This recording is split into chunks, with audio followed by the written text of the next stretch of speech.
Another amazing Champions League day. One of the underdog stories is Quarterback with a 2-0 win against Copenhagen. Quarterback are what, eighth place, sixth place, I believe, with 2 wins, 6 points. Pretty impressive from the new Champions League side. Newcastle takes a 4-0 win away with goals by Gordon, the new German striker they signed for 70 million, and Harvey Barnes. Arsenal come over with a 2-0 win against Olympiacos with Martinelli and Saka getting to the scoring sheet. Barcelona suffer a 2-1 defeat with a last-minute goal by Gonzalo Ramos. Luis Enrique's side stays undefeated 3 games thrown away, with Bayer Leverkusen tying 1-1 against PSV. Borussia Dortmund with a 4-1 win, amazing win there from the German Giants. Monaco ties it up with Manchester City last minute by a penalty by Eric Dyer. Napoli get a 2-1 win with Rasmus Højlund scoring goals, great goals, and an amazing game from Kevin De Bruyne. And then Villarreal tie at home against Juventus. Loads of games happened yesterday and today. We're gonna try to go in depth with some of the matches going on here. A lot of matches going on. But first game, Quarterback, everyone pretty much expected them not to really do much, not to be, a huge contender, but they have back-to-back wins. That's pretty impressive. I didn't watch this match. I don't know much about this team. We're gonna go with the more known teams here, with Newcastle playing early on today, and looking in their lineup, the leaving of Alexander Isak, the player that's taking up the role as an important wise player.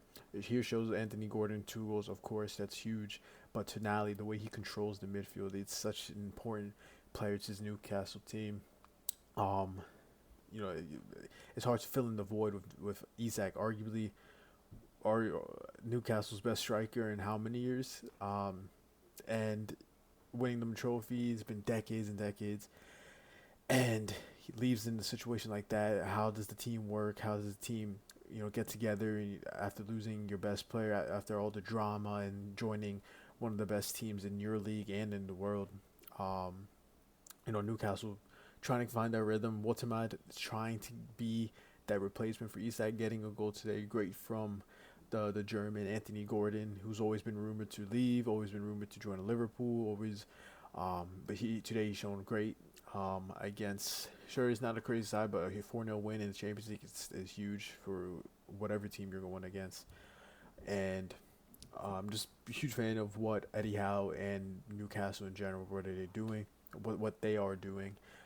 Seeing them qualify last year, I really wanted to see Newcastle back in the Champions League. I feel they had a bad hard group with Milan, Atletico, Liverpool, and it's hard in that season. Oh no, it was PSG and Atletico, I believe. Trying to remember, but for me, they weren't given a fair shout. And this year, I really hope that they find their rhythm and get into getting high in the Champions League.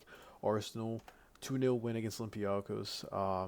Arsenal pretty much, they read. I want to say the rest of their players, but it's pretty much their guaranteed starting 11. Trossard gets a start. Martinelli is playing down on the right, not having Madueke unless he's hurt.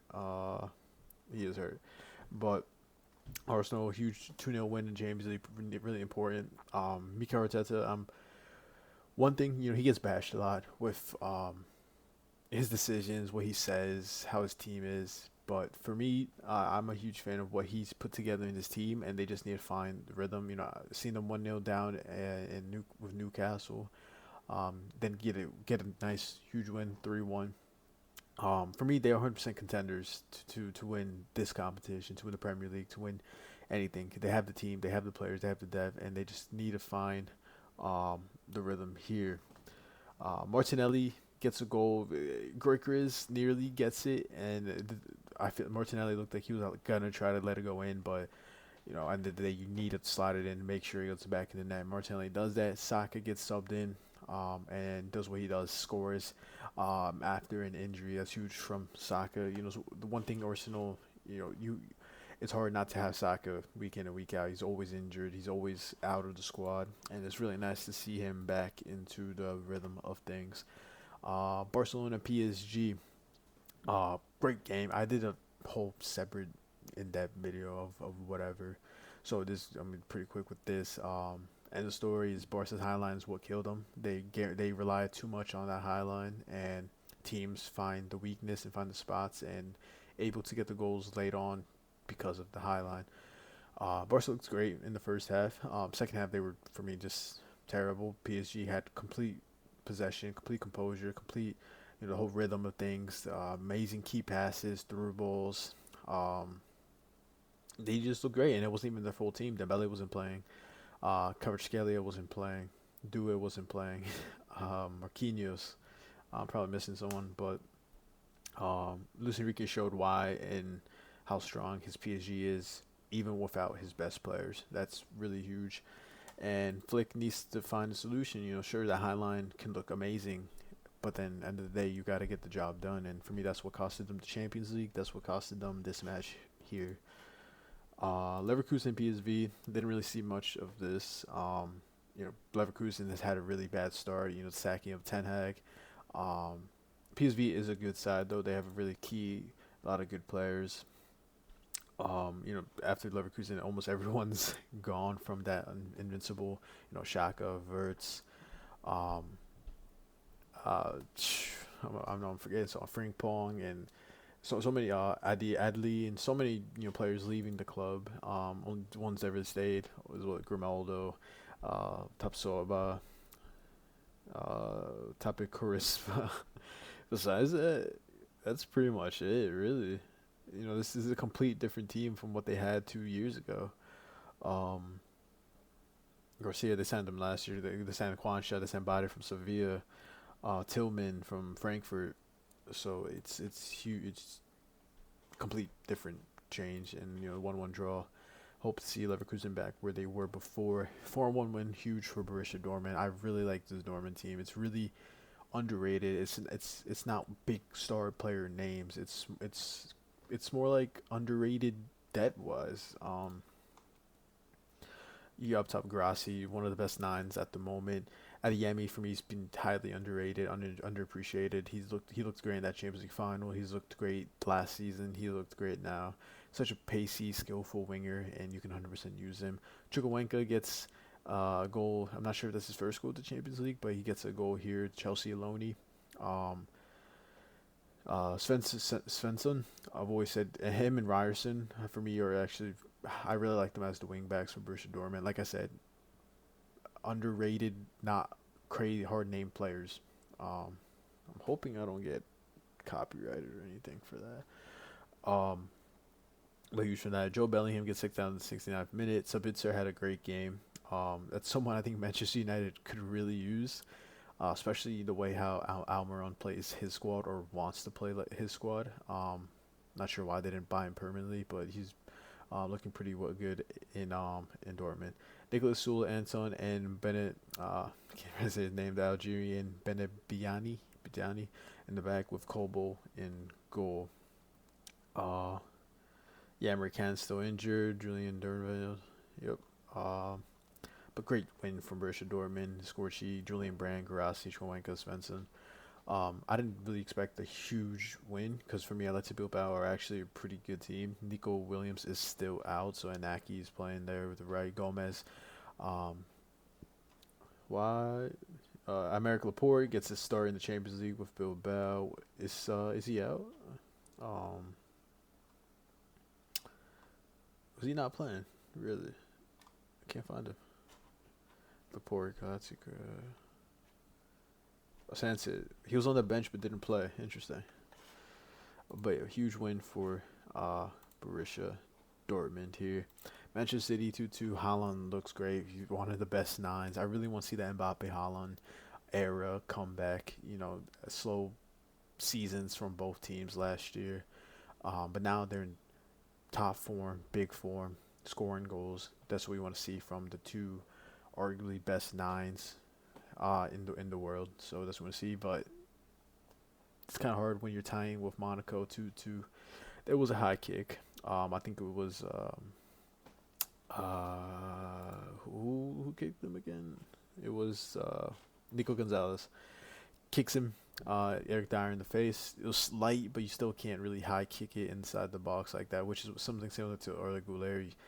if it's crossed in the box heading territory, you can't really lift your leg up because it's just dangerous to even do that. Even if you slightly hit somebody or you get ball first and then hit them, you can't high boot in the box where people are about ahead.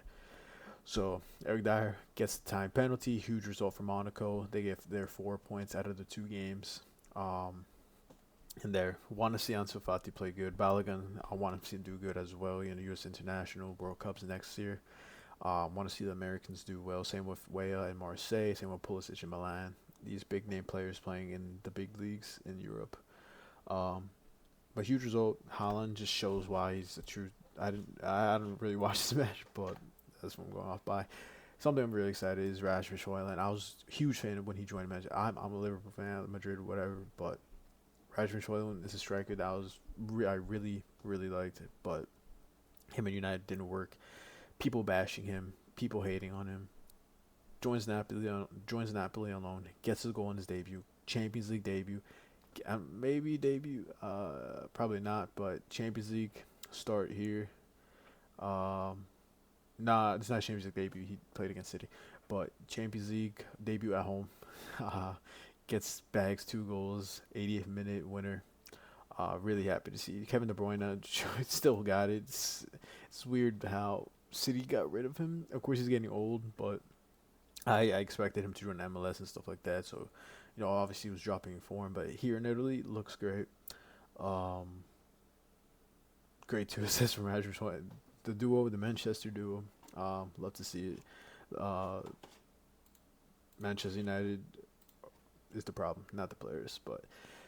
And then here, a 2-2 draw. I thought Juve had it, and then I see Gabriel score, and I was like, dang, Gabriel, okay. The Chelsea Loney. Juve, for me, they looked pretty decent in the beginning of the season. Not sure. I don't explain this, but ever since the situation with their former with Thiago Motta, and he was playing players in and out, and fans weren't liking how he would run the team. He left, manager comes in, and Juve start performing a little bit better. Club World Cup, they looked really well, especially Yildiz. Yildiz has looked good all around, but Kenan Yildiz does his job this season, but this game wasn't really there. And for me, I think they should have put in Vlahovic a little earlier. I was gonna say him, but he came in pretty early. But huge result for Villarreal, really. Buchanan, the young Canadians, and playing in there. Parejo still playing. Nicolas Pepe of a high rating gets an assist there. So huge result for Villarreal in total. Here we're going to see next week's schedule. Barcelona with Olympiacos. 12. Almaty versus Pafos. Arsenal, Atletico. Speedrun on Barca. Cara Almaty. That looked pretty well in Madrid in the first half. Arsenal, Atletico is actually going to be a really good match. PSG, Leverkusen, Arsenal, Atletico. I'm gonna have Atletico, even though Arsenal is just. I'm still have Atletico. PSG, Dortmund, Newcastle, Napoli, Inter, City. Where's the next match day? I'll be surprised if Quarterback tried, after that performance against Dortmund, Quarterback might have a shot, maybe. But I'm gonna have Bilbao, Galatasaray.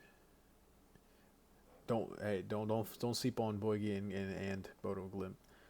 Atalanta, Bayern, Chelsea, Liverpool, Tottenham. But it's gonna be a close match. Madrid.